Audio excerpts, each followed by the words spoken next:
with the exception of Gus's operation, there's no long-term status quo in any of Walt's moves.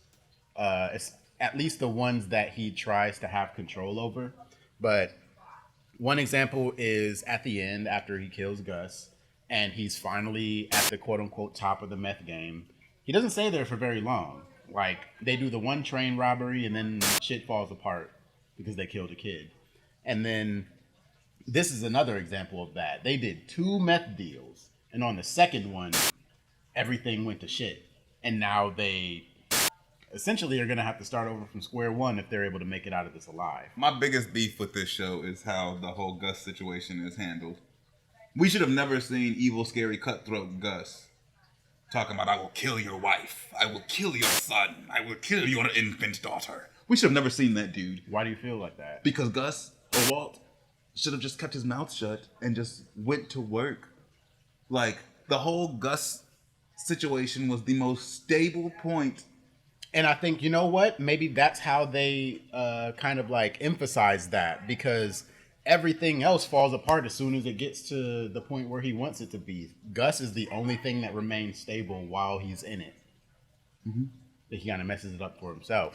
And what's crazy is Gus's operations during that time are very tumultuous. He's dealing with the cartel and all sorts of shit. And even then, that's still Walter is just complicating it. Walter complicated Tuco's operation. Because Tuco had a setup. Could you imagine? imagine? Moved in, he just took Crazy 8's territory. He's like sitting pretty. He's had a meth operation probably in Albuquerque for years at that point. And then he meets Walter White. I don't think so. I don't think that's true. For years, I think if Crazy 8 dying opened up space for Tuco, it opened up the market for Tuco. That was the Salamancas placing someone there. You think so? I feel in my heart. I could be completely wrong. Because he said after he beat up Jesse, he says, "Nobody moves crystal in the South Valley but me, bitch." That's his now.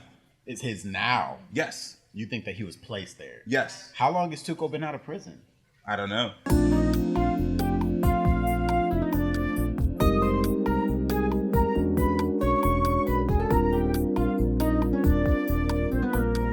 You've been keeping it real since you've been sprung. What's it been, like a year?